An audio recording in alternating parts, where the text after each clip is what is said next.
Shalom, உங்களுக்கு சமாதானம். 2 கொரிந்தியர் 13 அதிகாரம் 14 வசனம். கர்த்தராகிய இயேசு கிறிஸ்துவினுடைய கிருபையும் தேவனுடைய அன்பும் பரிசுத்த ஆவியானவருடைய ஐக்கியமும் உங்கள் அனைவரோடும் கூட இருப்பதாக. ஆமென். இந்த வேத வாக்கியம் உங்களுக்கு மிகவும் தெரிந்த வேத வாக்கியம். சபை கூடுதலின் பின்பதாக இந்த வேத வாக்கியத்தை சொல்லுவார்கள் பெனடிக்ஷன்ல. இதை பவுல் எழுதும்போது அவர் அவருடைய அறிவிலிருந்து எழுதவில்லை. நான் நினைக்கிறேன் அவர் அனுபவபூர்வ அறிவிலிருந்து எழுதுகிறார் என்று சொல்லி. சாதாரண அறிவில் அல்ல, ஒரு கினஸ்கோ, ஒரு யாதா, அவர் ஒரு நிஜத்துக்குள்ளாக அனுபவித்த வேத வாக்கியம், அவருடைய வாழ்க்கையிலே கடந்து வந்த பாதைகளை வைத்து அதை எப்படி சொல்லலாம் என்றால், ரோமர் 8 அதிகாரத்தில்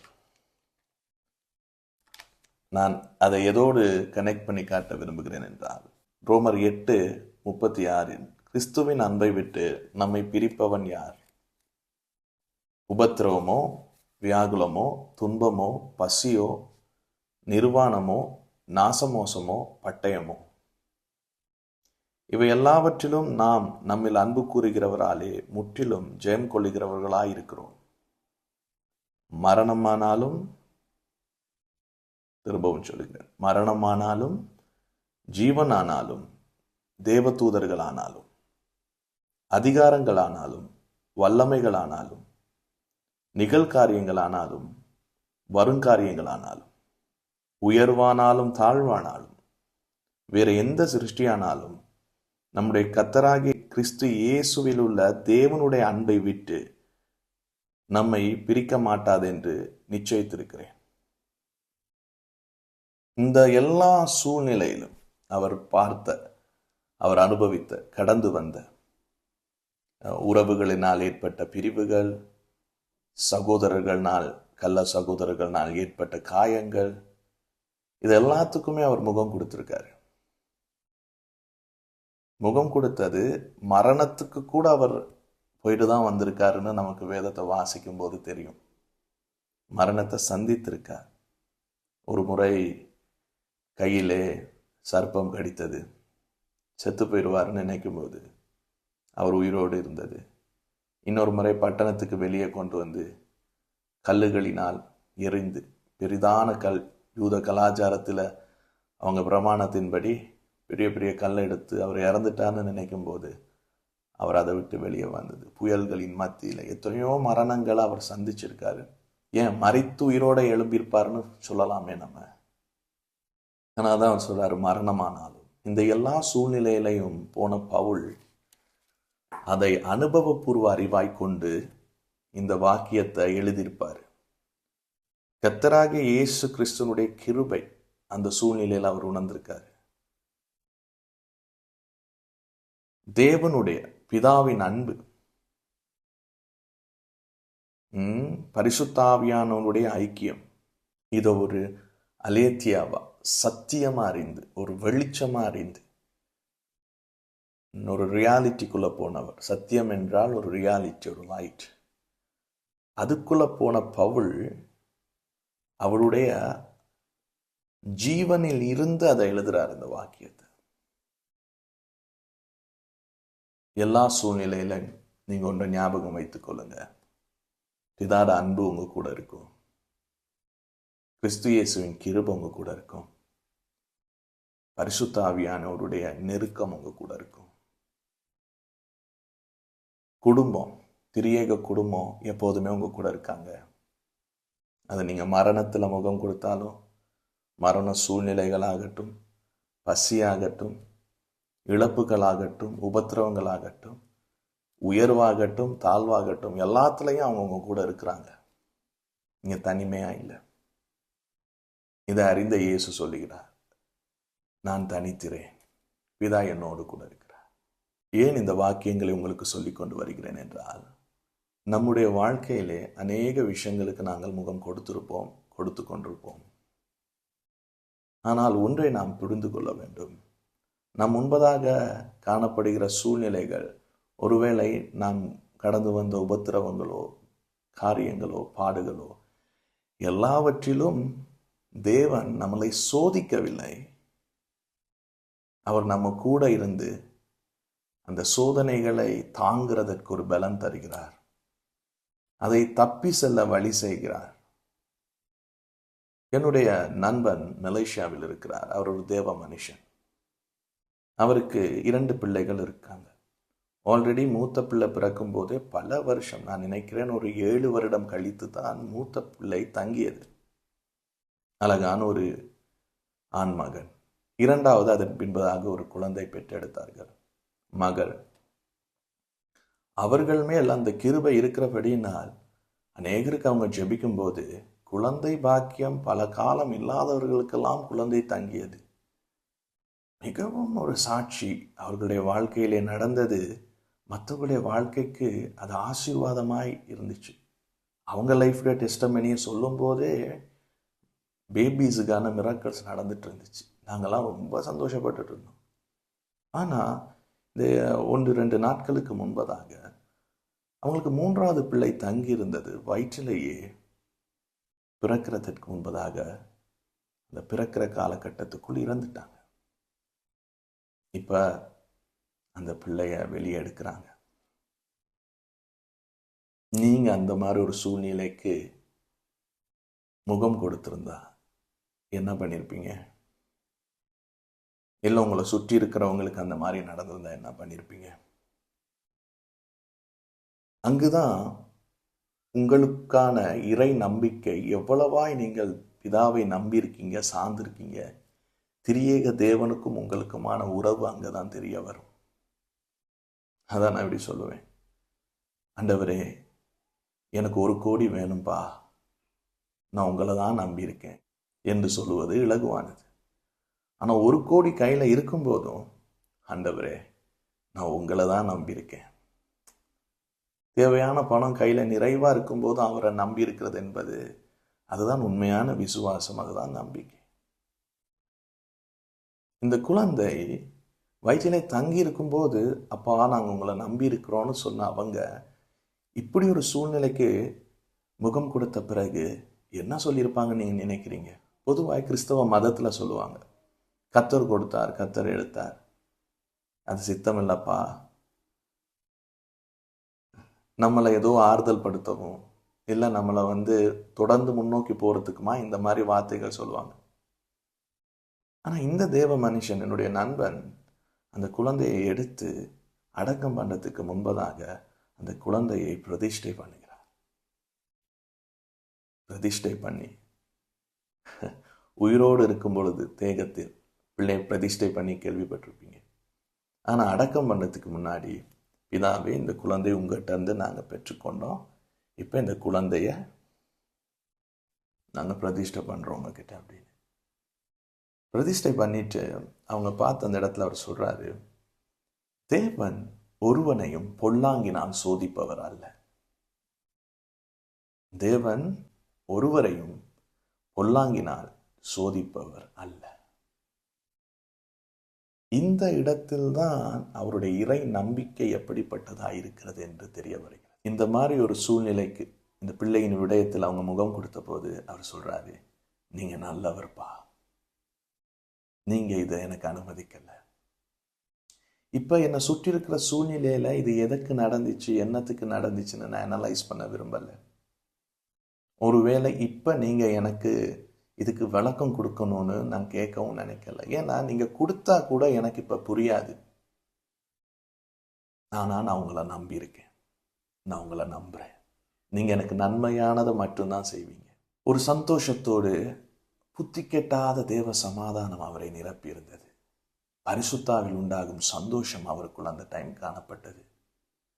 அவர் அந்த பிள்ளையின் சூழ்நிலை இந்த மாதிரி நடந்துட்டுன்னு தெரிஞ்சு கூட பிள்ளைய பார்க்க போக்குள்ள அவங்க மனைவி அவளை தூக்கி மேலே வைத்திருக்கும் பொழுது அவர் நினைக்கிறாராம், ஒரு உயிர்த்தெழுதல் இருக்குதானே, ரிசரக்ஷன். இந்த பிள்ளைய அவர் எந்த ஒரு குழப்பமும் இல்லாம தான் போயிட்டு இருக்காரு. ஆனா நிச்சயமா எனக்கு தெரியும், அவர் வந்து ரிசரக்ஷனுக்காக லைஃப்பை பேசியிருப்பாரு, ஜீவனை பேசியிருப்பாரு. ஆனா பிள்ளை தேகத்துல திரும்பியும் ஆவி கடந்து வரல. அந்த தருணத்துல அவர் பிள்ளைய பிரதிஷ்டை பண்ணி பிள்ளைய அடக்கம் பண்ணினாங்க. இன்னும் அதுல ஜீவனுள்ள விஷயங்கள் இருக்கு. அவர் சொன்ன காரியங்களை நான் பார்க்கும்போது எப்படி அவரால் அதை அப்படியே அந்த சூழ்நிலையை கையாள முடிஞ்சு. ஒரு அசைக்க முடியாத விசுவாசம் தேவன் மேலே, அன்ஷேக்கபிள் ஃபெய்த் இன் காட். நிச்சயமாக அவருடைய நம்பிக்கை ஒருபோதும் வீண் போகாது. அதை நான் தொடர்ந்து உங்களோடு பேச விரும்புகிறேன். நான் கூட 12 வருடங்களுக்கு முன்பதாக நான் எனது சபையின் போதகராய் என் தகப்பனோடு சேர்ந்து ஊழியம் செய்யும்போது என் சபையில் இருந்த ஒரு ஊழியனுடைய பிள்ளை இதே மாதிரி சூழ்நிலையில இறந்து விட்டது. அந்த நேரம் இப்பொழுது நான் பிதாவை அறிந்திருக்கிறது போல அறிந்திருக்கவில்லை. ஊழியம் செய்து கொண்டு தான் இருந்தேன். என்ன ஒரு 17 வயதில் ஊழியத்துக்கு வந்தேன் என்றால் அப்பொழுது எனக்கு ஒரு வயது, நான் நினைக்கிறேன் ஒரு 8 வருடம் 9 வருடம் ஊழிய காலங்களில் நான் அதை சந்திக்கும் போது என்னுடைய போதனைகள் எல்லாம் இன்று நான் போதிக்கிறபடி அல்ல, பிதாவை குறித்து அறிந்திருக்கவில்லை. சாதாரண கிறிஸ்தவ மதத்தில் போதிக்கிறபடி ஒரு சட்ட ரீதியான போதனைகளை நான் போதித்துக் கொண்டிருந்த காலம். ஆனால் என் இருதயத்தில் ஒரு பக்கம், அந்த குழந்தைக்கு அப்படி நடந்தது, தாயின் வயிற்றில் இருக்கும்போதே அவங்க இறந்துட்டாங்கன்னு கேள்விப்பட்ட போது என் மனதில் நான் நினைத்தது, நான் அந்த குடும்பத்தை போய் சந்தித்து பேசியது, நான் தான் அந்த குழந்தையை அடக்கம் பண்ணினேன். அந்த ஃபோட்டோ கூட நீங்கள் இதில் பார்க்கலாம். 12 வருடம் ஆகிவிட்டது. நான் அந்த குடும்பத்தாரிடத்தில் சொன்னேன், இது தேவன் உங்கள்கிட்ட கொடுத்துட்டு எடுத்தது இல்லைங்க. அவர் ஒன்று உங்களுக்கு கொடுத்தா திருமையை எடுக்க மாட்டார். அவர் தீமை உங்களுக்கு செய்கிறவர் அல்ல. அவர் நல்ல பிதா. ஜோதிகளின் பிதாவினிடத்திலிருந்து, வெளிச்சத்தின் பிதாவினிடத்திலிருந்து நமக்கு நல்லது மட்டும்தான் வரும். இந்த மரணம் அவர் அனுமதித்தது இல்லை. ஏனென்றால் ரோமர் 8 நாம் வாசிக்கிறோம், அவருடைய தீர்மானத்தின்படி அழைக்கப்பட்டவர்களாய் தேவனிடத்தில் அன்பு கூறுகிறவர்களுக்கு சகலமும் நன்மைக்கு எதுவாய் நடக்கிறது என்று. அந்த காலகட்டத்தில் தான் நான் புதிய உடன்படிக்கையின் சத்தியங்களுக்கு பாதம் எடுத்து வைத்திருக்கிறேன். என்னுடைய ஆவிக்குரிய தகப்பன் மலேசியாவில் இருக்கும் பாப்பா பால் ராஜ்குமார் எனக்கு அவருடைய தீர்மானத்தின்படி என்பதை தேவ சாயலுக்கு ஒப்பாய் மறுரூபம் ஆவதை பற்றி எங்களுக்கு சொல்லிக் கொடுத்து கொண்டிருந்த காலம். அப்போதான் நான் கேட்டுட்டு இருக்கேன். அவர் மூலம் தான் நான் புதிய உடன்படிக்கையின் சத்தியங்களை முதல்ல அறிந்து கொண்டேன். அந்த டைமில் அந்த வசனத்தை அவர் எங்களுக்கு எடுத்து காட்டுறாரு. தேவ சாயலின்படி, அந்த சாயலில் பங்கெடுக்கிறவர்களுக்கு சகலமும் நன்மைக்கு ஏதுவாய் நடக்கிறது. அது எல்லாருக்குமான பொதுப்படையான வாக்கியம் அல்ல. அது வசனம் சொல்லும், அவருடைய தீர்மானத்தின்படி எவர்களை முன்குறித்தாரோ, எவர்களை அறிந்தாரோ அவர்களை நீதிமானாக்கி மகிமைப்படுத்தி இருக்கிறார் என்று சொல்லி, தம்முடைய குமாரனுடைய சாயல் கோப்பாய் மறுரூபம் ஆவதற்கு யாரெல்லாம் தங்கள் லைஃப்பை கொடுக்குறாங்களோ, அந்த அந்த ஒரிஜினல் டிசைனுக்குள்ளே வராங்களோ, அவங்களுக்கு லைஃப்பில் எல்லாம் நன்மைக்கு எதுவாக நடக்கும் அப்படின்னு சொல்லி நான் அந்த காலம் அறிந்திருந்தேன். ஆனால் 2014 தான் நான் பிதாவை பற்றி அறிய ஆரம்பித்தேன். இன்றைக்கு பிதாவை அறிந்து நான் கிட்டத்தட்ட ஊழியத்தில் 19 வருடத்தில் ஒரு 10 வருடம் பிதாவை அறிந்து நான் பயணிக்கிறதுல, அன்றைக்கு நான் இருந்த பயணத்தின் இந்த காலகட்டத்தில் அன்றைக்கு இருந்ததை விட இன்றைக்கு பிதாவை குறித்து நான் மிகவும் அறிந்து வைத்திருக்கிறேன். அப்போ இப்போ எவ்வளவு உறுதியாய் நான் பேசுவேன் யாருக்கும். அந்த வாக்கியத்தின்படி கிறிஸ்து இயேசுவுக்கு நிகரான முகமுகமாக அவரோடு நாங்கள் நிற்கும் போது அவருக்கு நிகரான வளர்ச்சியிலே, முதிர்ச்சியிலே பங்கெடுக்கிறவர்களுக்கு எல்லாமே நல்லதாக தான் இருக்கும்.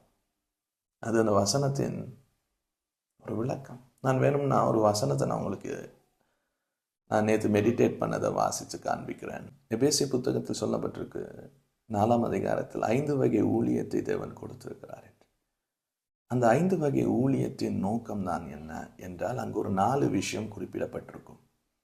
அதை நான் பார்த்த விதத்தை நான் உங்களுக்கு இந்த இடத்துல வாசித்து காட்ட விரும்புகிறேன். அனைவரையும் விசுவாசத்தில் ஒரே நிலையிலும் ஒரு மனப்பாட்டிலும் நிறுத்துவதே ஆகும். என்னன்னு? அதாவது தேவகுமாரன் எதை விசுவாசிக்கிறாரோ அதையே நாமும் விசுவாசிப்பதும், நம்மை பற்றி அவர் துல்லியமாக என்ன அறிந்திருக்கிறாரோ அதை நாமும் அறிந்து கொள்வதுமே ஆகும். இதன் மூலம் கிறிஸ்துவின் முழுமையின் அளவுக்கு இணையாக நாம் அனைவரும் அவருக்கு முகமுகமா, நேருக்கு நேர் சமமான தகுதியிலே நிற்க முடியும்.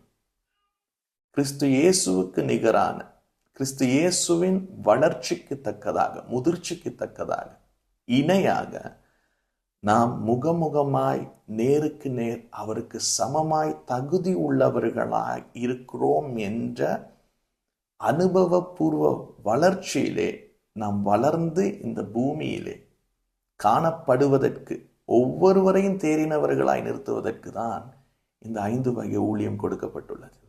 இதை ஏன் இந்த இடத்தில் நான் குறிப்பிட்டு காட்டேன் என்றால், இந்த மாதிரி சூழ்நிலைகளுக்குள் நாம் போகும் பொழுது, மேலே சொன்ன சூழ்நிலைகளுக்குள் போகும்போது அங்குதான் தெரிய வருகிறது எவ்வளவு நாங்கள் பிதாவை அறிந்திருக்கிறோம், கிறிஸ்து இயேசு அறிந்த விதமாக. யோவான் 17:3 படி அடிக்கடி நான் உங்களுக்கு சொல்லுவது அந்த வாக்கியத்தை, பிதாவை இயேசு அறிந்த அனுபவித்த விதமாக நாம் அனுபவபூர்வமாய் அனுபவிப்பதுதான் நித்திய வாழ்க்கை. அந்த நித்திய வாழ்க்கையில் எப்படி நாம் அறிந்து கொள்ளலாம் என்றால், நாம் இந்த மாதிரி சூழ்நிலைக்குள் போகும் பொழுதுதான் நாம் எந்த அளவுக்கு பிதாவை அறிந்திருக்கிறோம் என்பது வெளிப்படும் போது நித்திய ஜீவனை அந்த இடத்திலும் நாம் அனுபவிக்கிறோம்.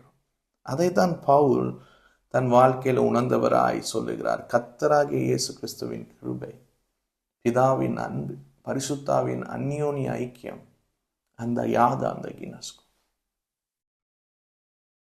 யாரையும் தேவன் பொல்லாங்கினால் சோதிப்பவர் அல்ல. அந்த வார்த்தை ஒரு பிரசங்கமாய் சொல்லுவது இலகுவானது. ஆனால் என் நண்பன் அந்த சூழ்நிலையிலே வைத்து பிதாவை பார்த்து சொல்றார், நீங்க நல்லவர்ப்பா, நீங்க பொல்லாங்கினால் சோதிப்பவர் அல்ல. இந்த மாதிரி சூழ்நிலைகள் நாம் முகம் கொடுக்கும் போது நமக்கு எப்படியான ஒரு சத்தம் வரும் என்றால், என் தேவனே, என் தேவனே, ஏன் என்னை கைவிட்டி, ஏன் எனக்கு இப்படி நடந்தது? இந்த காயங்களை தான் மனித குலத்தின் கைவிடப்பட்ட தனிமையின் உணர்வை தான் இயேசு சிலுவையிலே பிரதிபலிக்கிறார். பிதாவை நோக்கி மனுக்குலத்தின் குரலை, மனித குமாரனாக வந்தவர் நமக்காக அவர் சிலுவையிலே சத்தமிடுகிற முழு மனு குலத்தின் சத்தமும் தான், என்னை ஏன் கைவிட்டேன்? அப்பொழுது அவர் மனு குலத்தின் பிரதிநிதித்துவப்படுத்துகிறார். தேவகுமாரனாய் இருந்த அவர் மனுஷகுமாரனாய் வந்து இந்த மாதிரி நம்மிடத்திலிருந்து இதை பேசுகிறார். நம் இதயத்தின் தொனியை, நம் ஆழ்மனதின் தொனியை பேசுகிறார். அடுத்தபடி அவர் சொல்லுகிறார், மனுஷகுமாரனாகி அவர் நம்மளை கொண்டு போய் தேவகுமாரனான அந்த அனுபவபூர்வ அறிவிலே நிறுத்துகிறார். மனுக்குலத்தை நிறுத்தும் பொழுது இயேசு கிறிஸ்து எந்த விதத்தில் விசுவாசிக்கிறாரோ, பிதாவை எந்த விதத்தில் அறிந்திருக்கிறாரோ, நம்மை எப்படி பார்க்கிறாரோ அந்த இடத்தில் வைத்துத்தான் மனுக்குலத்தை இந்த சத்தத்தை அவர்களுக்கு ஈடாக சொல்லுகிறார்.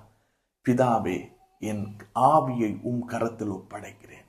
ஏன் என்னை கைவிட்டீர் என்று நான் நிற்கிற இடத்தில் மனித குலம் அவர் மனுஷகுமாரனாய் வந்து நம்மளை தேவகுமாரனாய் மாற்றி நம்முடைய குமாரத்துவ சத்தத்தை சொல்லுகிறார். அவர் நம்மளை அந்த இடத்துல நிப்பாட்டி, என் ஆவியும் இடத்துல ஒப்படைக்கிறேன், ஏனென்றால் நீர் என்னை கைவிடவில்லை.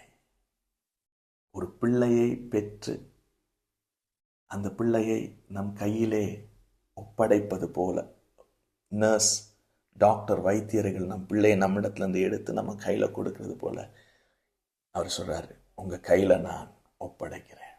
நாம் பிதாவின் கையிலே ஒப்படைக்கப்பட்டவர்கள், பிதாவின் கரத்திலிருந்து பாதுகாப்பாய் வாழ தகுதி அடைந்தவர்கள். இது ஒரு பக்கம். நீங்க பிதாவை அறிந்திருக்கும் பொழுது அதுக்கு ஒப்பனையாக இன்னொரு பக்கம் நான் சொல்ல வேண்டியது, குமாரத்துவத்தில் நாம் பலப்பட்டிருக்கணும் இன்னும் அதிகமாய். அதை நான் தொடர்ந்து சொல்ல இருக்கிறேன். அதுக்கு முன்பதாக இப்ப எனக்குள்ள சன்ஷிப் ஹார்ட் வேணும், குமாரத்துவத்தின் இருதயம், புத்திர சுவிகாரம், ஆவியை பெற்றிருக்கிறோம் அல்லவா? இதை கேட்கிற உங்களுக்குள்ள புத்திர சுவிகாரத்தின் ஆவி இருக்கு. கிறிஸ்துவுக்குள் இருந்த அதே ஆவியானவர் இப்ப நீங்களும் ஒரு குமாரனா இருக்கீங்க. நம்முடைய இருதயங்கள் எல்லாம் குமாரத்துவத்தில் பக்குவப்பட்டு முதிர்ச்சி அடைந்து, அந்த குமாரத்துவத்தின் இதயத்தை கொண்ட நாம் அனைவரும் ஒன்றாய் சேருவதுதான் சரீரமாகிய சபை. நம்முடைய இருதயம் குமாரத்துவத்தின் இருதயம், ஆனால் நம்முடைய வெளிப்பாடு கிறிஸ்துவின் சரீரமாகிய சபை.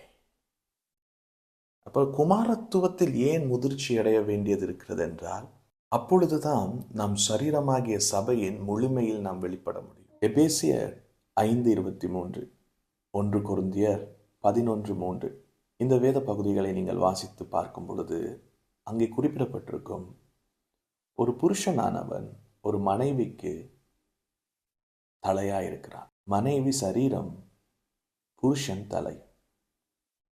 அங்கு இன்னொரு விஷயம் சொல்லப்பட்டிருக்கும், கிறிஸ்து சபைக்கு தலையா இருக்கிறார். எப்படி புருஷன் மனைவிக்கு தலையா இருக்கிறாரோ அது போலவே சரீரமாகிய சபைக்கு கிறிஸ்து தலையா இருக்கிறார். சரீரமானது அவருடைய துணையா இருக்கிறது. நீதிமொழி 12:4 நீங்கள் வாசிக்கும்போது, புருஷனுக்கு குணசாலியான மனைவியே கிரீடமாயிருக்கிறார். ஒரு நல்ல மனைவி, ஒரு சிறந்த மனைவிதான் தலைக்கு கிரீடம். 1 கொரிந்தியர் 11:7 மனைவிதான் புருஷனுடைய மகிமை. ஒவ்வொரு புருஷனுக்கும் கிரீடம் மனைவி. தலையின் கனம் இன்னும் அதிகமாய் தெரிய வேண்டும் என்றால் அது மனைவி கிரீடமாய் அமையும் போதுதான். அதுபோலவே சரீரமாகிய சபை தலையாகிய கிறிஸ்துவுக்கு ஒரு கிரீடமாய் இந்த பூமிக்கு இருக்கிறது. இந்த பூமிக்கு மகிமையாகவும் இருக்கிறது. ஒரு மகிமையாய் மனைவி வெளிப்படுவது போல புருஷனுக்கு இந்த பூமியிலே தலையாகிய கிறிஸ்துவுக்கு சரீரமாகிய சபைதான் கிரீடமாகவும் மகிமையாகவும் வெளிப்பட வேண்டும். ஏன் இந்த பூமியிலே மானிடர்கள் கிறிஸ்து இயேசுவின் மகத்துவத்தை இன்னும் முழுமையாக புரிந்து கொள்ளவில்லை, அனுபவிக்கவில்லை என்றால் அதற்கு காரணம் தலை சுரந்ததுதான். ஆனால் தலையின் மேல் இருக்க வேண்டிய கிரீடம் குணசாலியாய் இல்லாதது. அதாவது சரீரமாகிய சபை குணசாலியா இருக்கணும், குணமுள்ள நல்ல சிறந்த சபையா இருக்கணும், கரைத்திரையற்ற சபையா இருக்கணும், அதனுடைய ஃபுல் பொட்டென்ஷியல்ல ஆப்ரேட் ஆகணும். கிறிஸ்துவை குறித்த மகத்துவங்கள் குறையுது என்றால், கிறிஸ்து நமக்காக சிலுவையிலே செய்து முடித்த காரியங்கள் மங்கி இருக்கிறது என்றால் அதற்கு காரணம் மனைவி குணசாலியா இல்லாதது. அதாவது சபை என்றைக்கு கிறிஸ்து சிலுவையிலே செய்து முடித்து உயிரோடு எழுந்து நமக்கு கொடுத்ததான மகத்துவமும் மகிமையும் வெளியரங்கமாக்கப்பட வேண்டும் என்றால், சர்வ சிருஷ்டிப்புக்கும் வெளிப்பட வேண்டும் என்றால், அது சரீரமாகிய சபையிலிருந்து தான் வெளிப்பட முடியும். அதை சரீரம்தான் செய்து முடிக்க முடியும். தலைக்கு பொருந்தின சரீரமாய் வெளிப்பட வேண்டும். நான் மனைவி என்று சொல்லும்போது பொதுவாய் ஒரு விஷயத்தை சொல்லுவேன். மனைவி என்பவள் ஒரு இன்குபேட்டர். ஒரு சின்ன விஷயத்தை பாதுகாத்து பெருசாக்கி கொடுப்பாங்க. உங்களுக்கு தெரியல இன்குபேட்டர்னா என்ன அப்படின்னு. இப்போ உதாரணத்துக்கு மனைவியினிடத்துல நம்ம கொஞ்சம் காய்கறிகளை புருஷனானவங்க கொடுத்தாங்கன்னா, வாங்கி வந்து கொடுத்தா நல்ல ஒரு சமையலை சமைத்து நமக்கு பசியார வைப்பார்கள். சின்னதை பெருசாக்கி கொடுத்துருக்காங்க பார்த்தீங்களா, நம்மளை பசியை ஆற்றிருக்காங்க. இன்னொரு பக்கம் நீங்கள் கொஞ்சம் பணங்களை அவ்வப்போது கொடுத்தீங்கன்னா அந்த பணத்தை சேமித்து ஒரு நாள் உங்களுக்கு ஏதேனும் மணியில் ஒரு நீட் இருக்குன்னா, ஒரு தேவை இருக்குன்னா அதை கொண்டு வந்து தருவாங்க. எப்படிம்மா இந்த பணம்? நீங்கள் கொடுத்ததை தான் நான் வந்து சேர்த்து தர்றேன். அதுதான் க்ரௌன், அதுதான் க்ளோரி. புரியுதா? இன்னும் சொல்ல வேணும்னா, ஒரு விந்தணு புருஷன் கொடுத்தா அதை 10 மாதத்தில் அழகான குழந்தையா நம்ம கையில் கொண்டு வந்து தருவாங்க. சின்னதை பெருசுப்படுத்துவாங்க. வீட்டில் இருந்து நீங்கள் போகும்போது காலையில் அவங்களோட சின்ன ஒரு சண்டை போட்டா இல்லை முகத்தை சுழிச்சிட்டு போனால் கூட நீங்கள் திரும்பி வரும்போது வீடு சில நேரம் சொல்லுவோம், ஏன் வீடு இப்படி நரகம் மாறி இருக்கு அப்படின்னு.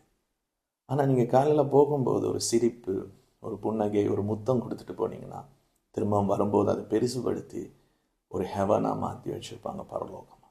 அப்போ பாருங்க, மனைவி புருஷன் கொடுக்கிறத பெருசுபடுத்துகிறவங்க, புருஷன் சம்பாதித்து கொடுக்கிறத பெருசுபடுத்துகிறவங்க, புருஷன்ட்டு வாரதை பெருசுபடுத்துகிறவங்க, பெருசுபடுத்தி அதை கொடுக்குறவங்க. அப்போ கிறிஸ்துவாகிய தலை சபைக்கு எதெல்லாம் கொடுத்திருக்காரோ அதை சபை தான் பெருசுபடுத்தி கொடுக்கணும். இப்ப பாத்தீங்கன்னா ரோமர் 8:2 கிறிஸ்து இயேசுவினாலே தேவனுடைய ஆவியின் பிரமாணம் என்னை பாவம் மரணம் என்பவைகளின் பிரமாணத்திலிருந்து விடுதலை ஆக்கிற்று. பாவ மரண பிரமாணம்னா பாவத்தின் சம்பளம் மரணம். பாவம் ஒரு சம்பளம் கொடுக்குது, அது மரணம். ஆதாமின் மூலம் வந்த ஆக்கினை, நியாயப்பிரமாணத்தின் மூலம் வந்த ஆக்கினை. இதை பற்றியெல்லாம் உங்களுக்கு தெரியும். இதை எல்லாத்தையும் கிறிஸ்து என்ன பண்ணிட்டாரு? கிறிஸ்து இயேசுவினுடைய ஜீவனுடைய பிரமாணம் இதில் எல்லாம் இருந்து நம்மளை மீட்டுட்டுனா சும்மா இல்லைங்க. ஒரு முறை இந்தியாவில் நான் இருக்கும்போது அப்போஸ்தலர் ராம்பாபு அவர்கள் ஒரு விஷயம் கேள்வியாக கேட்கிறார்கள்.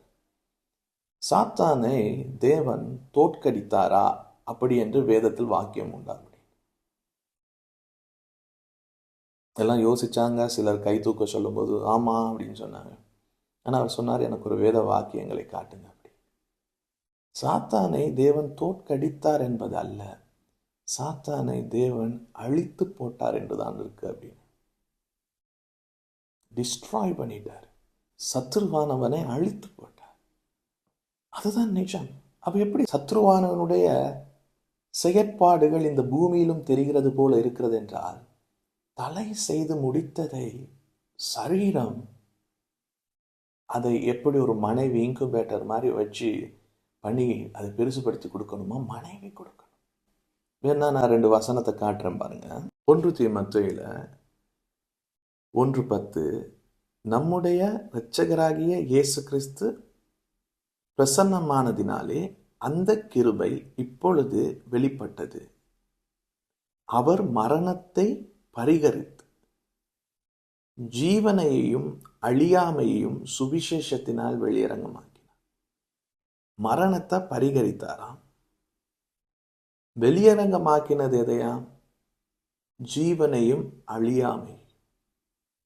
இப்ப சரீரமாகிய சபை தலை பரிகரித்த மரணத்தை குறித்து இந்த சர்வ சிருஷ்டிக்கும் அது மகிமையாகவும் கிரீடமாகவும் செயற்பட வேண்டியது அவசியமா இருக்கு. கிறிஸ்து மரணத்தை பரிகரித்ததற்கான மகிமை இந்த பூமியிலே மனைவி மூலம்தான் வெளிப்படணும், சரீரமாகிய சபையின் மூலம். கிறிஸ்து நமக்கு பெற்றுக் கொடுத்த ஜீவனையும் அழியாமையையும் சரீரமாகிய சபை தான் இந்த பூமிக்கு வெளிப்படுத்த வேண்டியிருக்கு.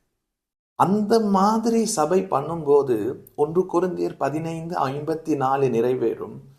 அழிவுள்ளதாகிய இது அழியாமையும் சரீரம், சாவுக்கேதுவாகிய இது சாவாமையும் தரித்துக் கொள்ளும் போது மரணம் ஜெயமாக விழுங்கப்பட்டது என்று எழுதியிருக்கிற வார்த்தை நிறைவேறும். மரணம் ஜெயமாக விழுங்கப்பட்டது என்பதை நீங்க 2 தீமோத்தேயு 1:10 பார்த்தீங்க, பரிகரிக்கப்பட்டுட்டு அப்படின்னு. ஆனா அது முற்றிலும் விழுங்கப்படுகிறது என்பது நான் இப்பொழுது உங்கள்கிட்ட பேசிட்டு இருக்கேன். சரீரமாகிய சபை அதை நடப்பித்து காட்டணும். அப்பொழுதுதான் பரிகரிக்கப்படும் கடைசி சத்துரு மரணம். இப்படிப்பட்ட குமாரர்களை தான் மனுஷகுமாரன் வந்து பூமியிலே நிற்கும் போது விசுவாசத்தை காண்பாரோ. எப்படிப்பட்ட விசுவாசத்தை காண்பாரோ? குமாரத்துவத்துக்கு நிகரான விசுவாசம். முதல்ல நாம வாசிச்ச கிறிஸ்துவை முகமுகமாய் அவருக்கு நிகராய் நாம நிற்கிற ஒரு இடம் இருக்கலாம். அதுக்கு தானே 5 வகை ஊழியம் கொடுக்கப்பட்டிருக்கு. அந்த இடத்துக்கு வரும்போது இந்த வாக்கியம் நிறைவேறுது. அப்ப எவ்வளவு சீக்கிரமா நாம பிதாவை கிறிஸ்து அறிந்த விதமாய் அறியணும். கடுகளவு விசுவாசம் இருந்தாலும் இம்மலையை பார்த்து பெயர்ந்து போய் விழுன்னு சமுத்திரத்துல சொன்னா விழுமா? அது எப்படி நான் நினைக்கிறேன், அந்த குமாரத்துவத்தை குறித்த கடுகளவு உணர்வு பூர்வமான ஒரு அறிவு உங்களுக்கு இருக்குன்னா, அந்த குமாரத்துவத்தின் கடுகளவான ஆரம்ப நிலையில இருந்தே நீங்க பெரிய காரியங்களை நீங்களும் நானும் செய்யலாம். ஆமா. இப்ப நான் ஒரு இடத்துக்கு உங்களை திரும்பியும் கொண்டு வரேன். ஆறுதல். இந்த மாதிரி சூழ்நிலையில் இருக்கிற மானிடர்களுக்கு, என்னுடைய நண்பனுடைய பிள்ளையின் சம்பவத்தை பற்றி நான் இப்பொழுது சொன்னேன். 12 வருடங்களுக்கு முன்பதாக ஒரு விஷயத்தை நான் உங்கள்கிட்ட சொன்னேன், நடந்ததை. இந்த மாதிரி இருக்கும்போது இந்த மக்களுக்கு எப்படி நாம் ஆறுதல் செய்வது?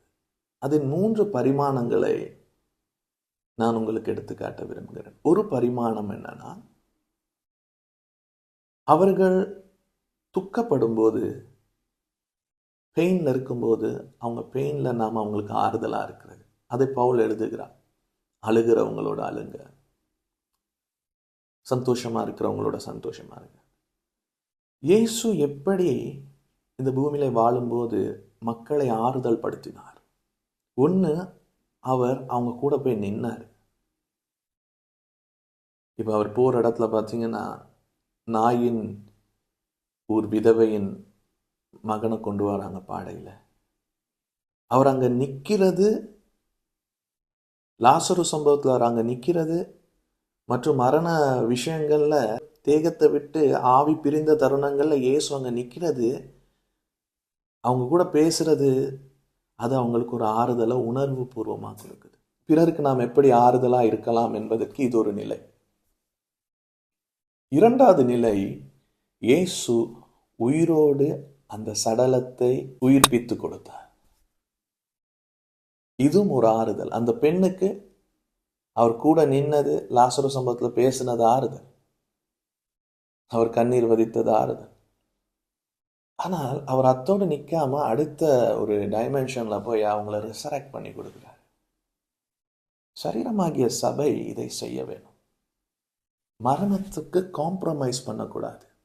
அடக்க ஆராதனையில மும்முரமா இருக்கிற நாம் உயிர்த்தெழுதலை குறித்த வெளிச்சம் இருக்கணும். உயிர்த்தெழுதலின் ஆராதனைக்கு முக்கியத்துவம் கொடுக்கணும்.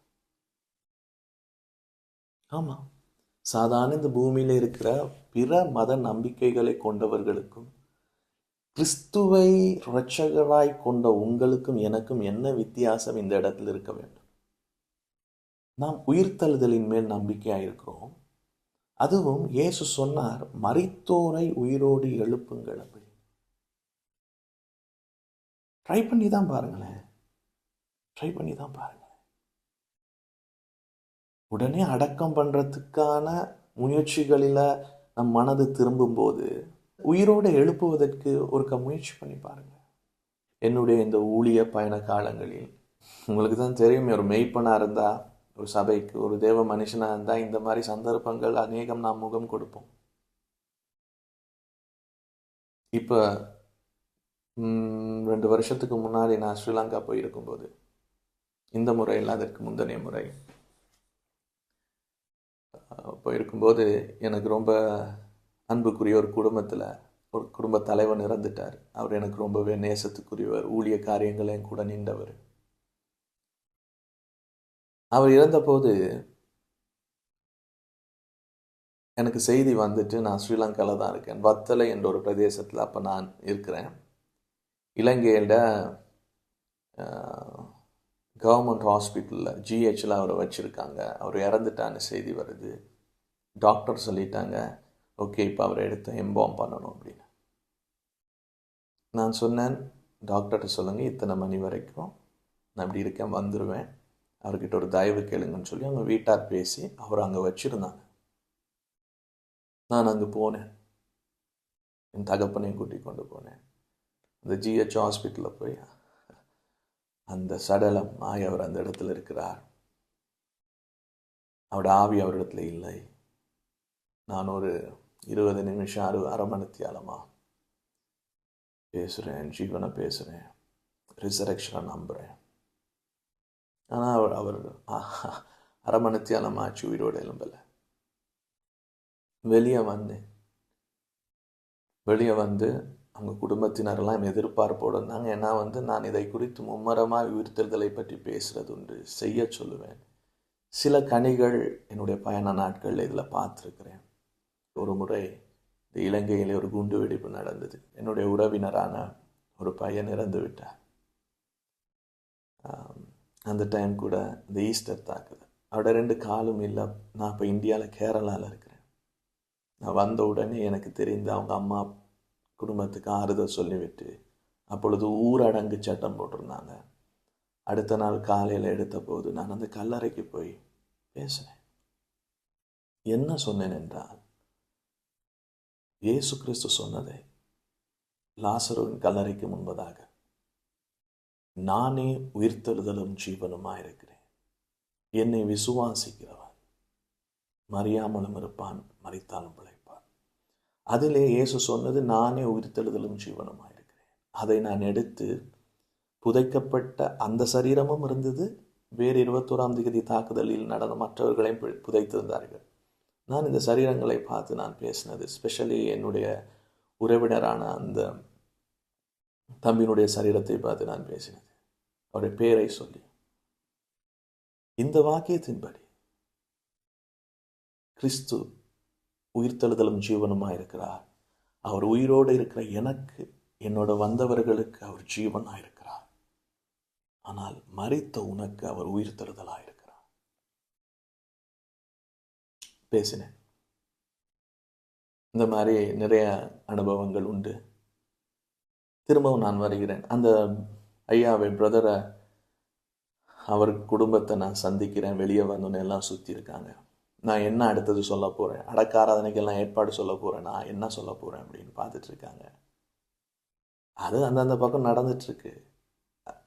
அந்த விஷயங்க நான் உங்களை பார்த்து சொன்ன முதல் விஷயம், என்னால் இவரை எழுப்ப முடியல.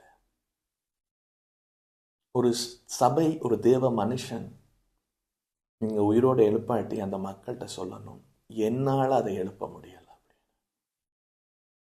என்னோட சுற்றி இருந்த ஊழியர்கள், நபர்கள்லாம் ரொம்ப ஆச்சரியப்பட்டாங்க. இங்கிட்டு நான் வந்தப்புறம் என்கிட்ட கேட்டாங்க, எப்படி உங்களால் சொல்ல முடிஞ்சுச்சு? ஏன்னா நாங்கள் இது வரைக்கும் போயிட்டு கத்தர் எடுத்துக்கிட்டாரு, சரி அடக்கம் பண்ணுவோம், யாருமே ஒத்துக்கொண்டதில்லை அவங்களால உயிரோடு எழுப்ப முடியும். நான் சொன்னேன், என்னால் உயிரோடு எழுப்ப முடியாது. இலங்கையில் யாரேனும் உயிரோடு எழுப்புறவங்க உங்களுக்கு தெரிஞ்சா அவங்கள கூப்பிட்டு அவங்கள எழுப்ப சொல்லுங்க. அந்த குடும்பம் எனக்கு உண்மையாக அன்பாக இருந்தனால அவங்க அப்படி தலையாசைச்சாங்க. நான் சொன்னேன் அவங்கக்கிட்ட, பிதா நல்லவர், இது பிதா செய்யலை. இங்கிட்டு என்னோட இந்த ஊழியர்கள்ட்ட நான் சொன்னது, பிதா இதை அனுமதித்தார், செய்தார் என்று மரணத்தோடு நம்ம காம்ப்ரமைஸ் ஆகக்கூடாது. பிதா உயிர்ப்பிக்கிறவர். வேதத்தில் எங்கேயுமே மரணத்தை கொடுக்கிறவரோ மரணிக்க வைக்கிறவரோ அல்ல. அவர் நாமத்தின் மகிமைக்காக மரணிக்க நம்மளை தள்ளுகிறவரும் அல்ல. அவருக்கு பேரே உயிர்ப்பிக்கிறவர், ஆவியானவர் உயிர்ப்பிக்கிறவர், பிதா உயிர்ப்பிக்கிறவர். இயேசு சொல்றார், பிதா தமக்கு சித்தமானவர்கள் உயிரோடு எழுப்புறது போல குமாரன் நானும் எனக்கு சித்தமானவர்களை உயிரோடு எழுப்புகிறேன். உயிர்ப்பிக்கிறவர் தான். எல்லா இடத்துலையும் பிதாவை உயிர்ப்பிக்கிறவராய் தான் தெரிகிறது. திரியேக தேவன் உயிர்ப்பிக்கிறவங்களா தான் இருக்காங்க. நான் ஒத்துக்கிட்டு, அதே மாதிரி சபை ஒத்துக்கொள்ளணும். நம்மளால பண்ண முடியலை. அதுக்கு பதிலாக வக்கீல் இருக்கிற கோர்ட்டில் நம்ம வக்கீல் யாரோட வாதாடும் நிலையில் கூட்டில் தள்ளுறோன்னா, தேவனை, பிதாவை நாங்கள் தள்ளி இவர் தான் காரணம், இவர் தான் குற்றவாளின்னு அவரை பலியாடாக்க பார்க்குறோம். ஏன்னா தான் நான் சொன்னேன், கிறிஸ்து மரணத்தை பரிகரித்தது வேதத்தில் இருக்கு. ஆனால் இது நாங்கள் செய்ய வேண்டியது, சரீரமாகிய சபை செய்ய வேண்டியது. ஒரு இடம் நான் சொன்னேன், அவங்க கூட போய் ஆறுதலாக நிற்கிறது, நான் நின்னேன். 2வது, மரித்தவங்களும் உயிரோடு எழுப்பி கொடுக்கறது ஆறுதல். இது 2மே இயேசு செஞ்சார். 3வது, நாங்கள் முதல்ல வாசித்த வசனம் தான், இயேசு கிறிஸ்து மரித்து உயிரோடு எழுந்து ஜெயத்தை நமக்கு கொடுத்துருக்காரு மரணத்தின் மேல.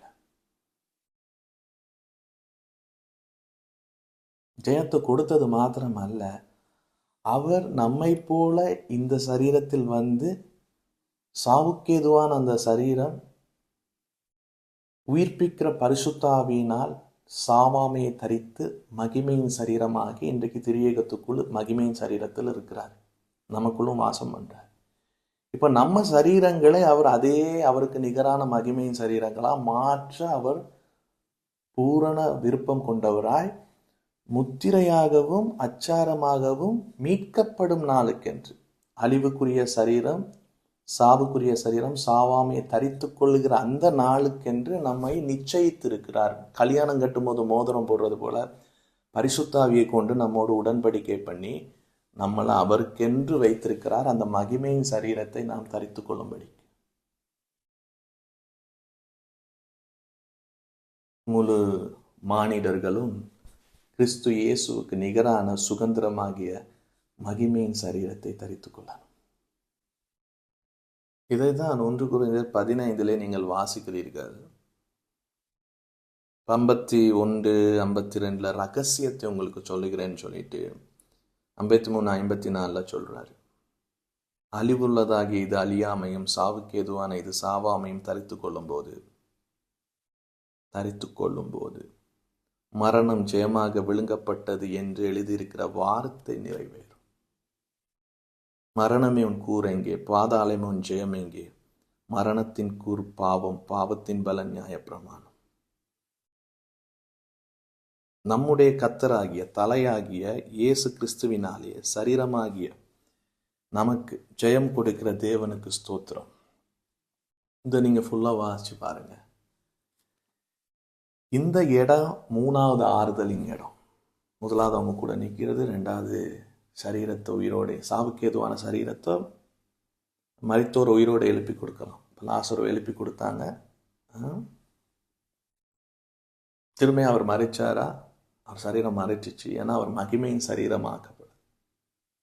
இயேசு மரித்து உயிரோடு எழும்பல. அப்போதான் அந்த மகிமையின் சரீரம் எல்லாருக்கும் அவைலபிளாக இருக்கு நமக்கு.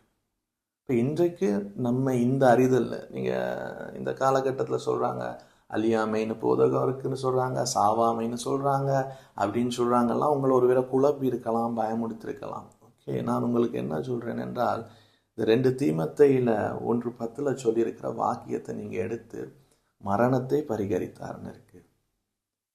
இன்னொன்றை வெளியரங்கமாக்கினார். 2 விடயம், ஒன்று ஜீவன், ஒன்று அழியா வாழ்வு, சாவாமை.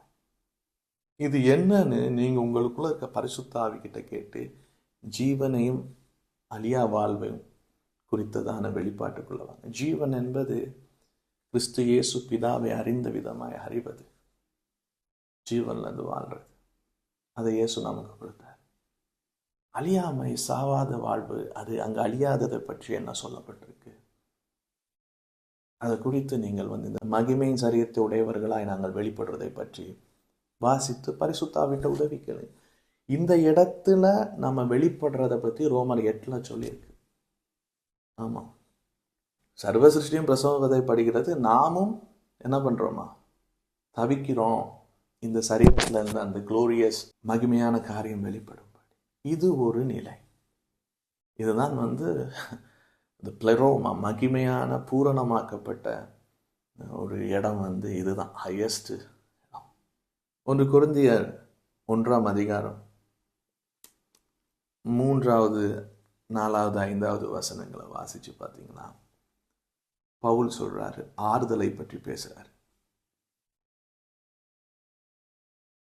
அதை நான் உங்களுக்கு சுருக்கமாய் அதன் விடயத்தை நான் வாசிக்கிறேன். நம்முடைய பிதாவாகிய தேவனாலும் கர்த்தராகிய இயேசு கிறிஸ்துவினாலும் உங்களுக்கு கிருபையும் சமாதானமும் உண்டாவதாக.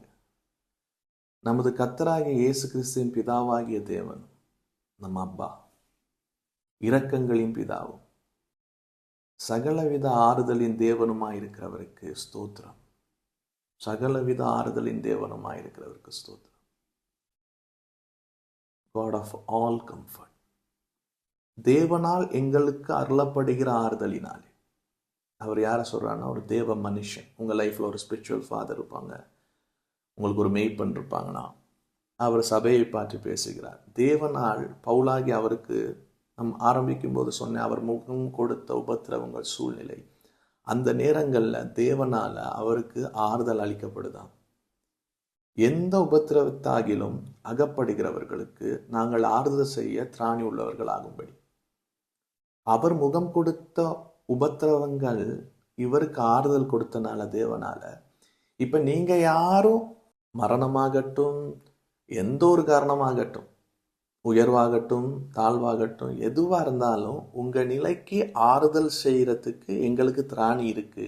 எங்களுக்கு வரும் சகல உபத்திரவங்களிலேயும் அவரே எங்களுக்கு ஆறுதல் செய்திருக்கிறார். கிறிஸ்து நமக்காக மிகுதியாக துன்புற்றார். எப்படி நாங்க பட்ட துன்பத்துல நாங்க அவர்கிட்ட அந்த ஆறுதல் தேவனத்துல பெற்று, உங்க துன்பங்கள்ல உங்களுக்கு ஆறுதல் அளிக்கிறதுக்கு எங்களுக்கு திராணி இருக்கு. அதே மாதிரி கிறிஸ்து நமக்காக துன்பப்பட்டு இருக்காரு. அவர்கிட்ட ஒரு ஆறுதல் இருக்கு. அந்த ஆறுதல் இப்ப நான் உங்ககிட்ட பேசிட்டு இருக்கிறேன், கிறிஸ்துவினாலே எங்களுக்கு ஆறுதலும் பெறுகிறது. அவருடைய உபத்திரவம் எங்களுக்கு இன்னும் ஆறுதலை தான் கொடுக்குது அப்படின்னு பவுல் எழுதுறாரு. புரியுதா? நான் இந்த முறை ஒரு கான்ஃபரன்ஸ் கருத்தரங்குக்கு போயிருந்தேன். ஃபாதர்ஸா நியூசிலாந்துல இருந்தெல்லாம் வந்திருந்தாங்க, வெளிநாடுகள்ல இருந்து. அதுல ஒரு இன்டர்நேஷனல் ஆர்கனைசேஷன் ஹெட்டா இருந்த ஒரு நபர் அங்க வந்திருந்தாரு. இப்ப இந்த ஜேர்னியில இருக்காரு. அவரும் அவருடைய வைஃபும் தகப்பனுடைய இதயத்தை பற்றி, அன்பை பற்றி பேசுகிறவர்கள். திடீர்னு அவருடைய மனைவி இறந்துட்டாங்க. அவர் இங்க வந்திருந்தாரு. சொன்னார், என் மனைவியுடைய விருப்பம் இந்த வருஷம் ஆரம்பத்தில் பாரிஸ் வரணும், எங்களுடைய திருமண நாளை அங்கே நாங்கள் 2 பேரும் நினைவு கூறணும் அப்படின்னு. ஆனால் அவள் இறந்துட்டா. நான் இந்த கருத்தரங்குக்கு பேசுறதற்கும் வந்தேன். நான் மெயினாக நான் வந்தது என் மனைவியின் விருப்பத்தை நான் நிறைவேற்றேன். அப்போ நான் அவர்கிட்ட கேட்டேன், எப்படி அந்த சூழ்நிலையை நீங்கள் கையாண்டீங்க, எப்படி ஆறுதல் பெருகிச்சு அப்படின்னு. அப்போ அவர் சொன்னார், குளிர்காலத்தில் நடுங்கிட்டு இருக்கும் பொழுது ஒரு சூடான ஒரு ஜாக்கெட்டை, வெதுவெதுப்பாய் நமக்கு இருக்கக்கூடிய ஒரு ஜாக்கெட்டை போடுற மாதிரி, இதமாக இருக்கக்கூடிய மாதிரி போடுற மாதிரி என் மேலே என் பிதா ஒரு ஜாக்கெட்டை எனக்கு அனுபவித்ததை நான் உணர்ந்தேன்.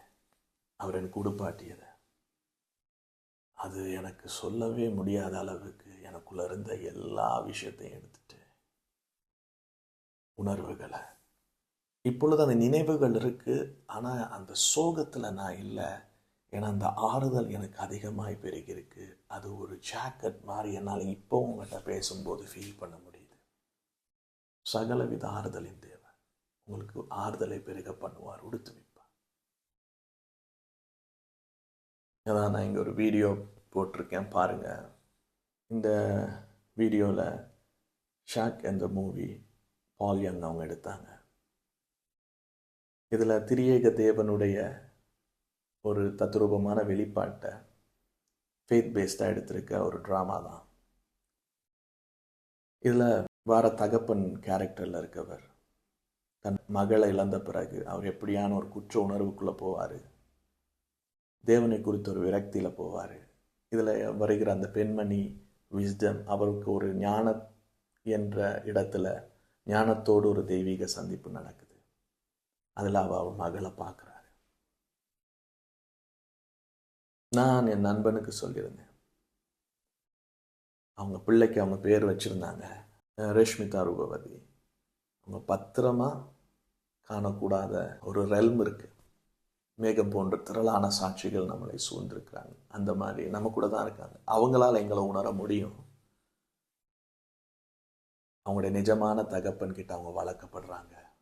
உங்க மக, நீங்க எந்த பேர் வச்சீங்களோ அந்த பேர்ல வளர்க்கப்படுறாங்க.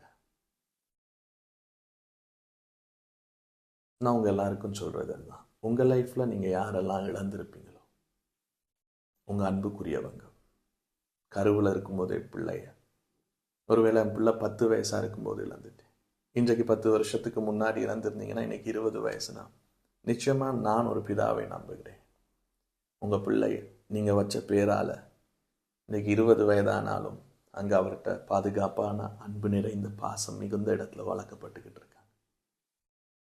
ஆனா நீங்க அவங்கள பார்ப்பீங்க. என்னன்னா இந்த வேத வாக்கியம் சொல்லுது,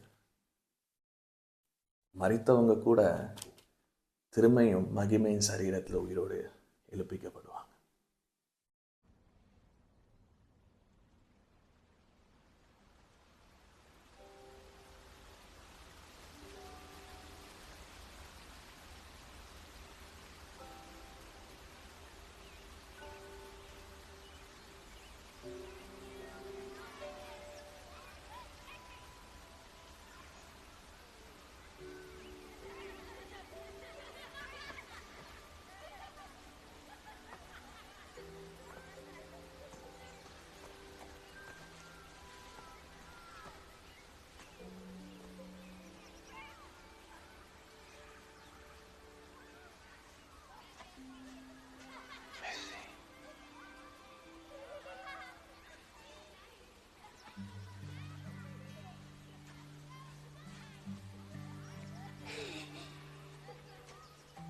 She can't hear you.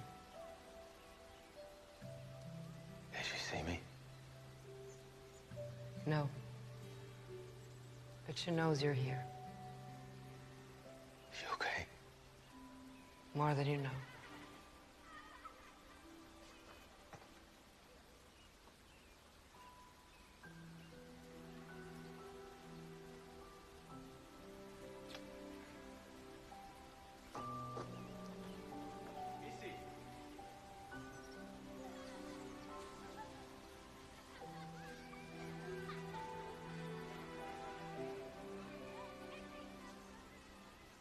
Does she forgive me? For what? Couldn't save her. Couldn't get to her in time. Misa doesn't think that. They neither does Nan or Papa. It's time to let that go.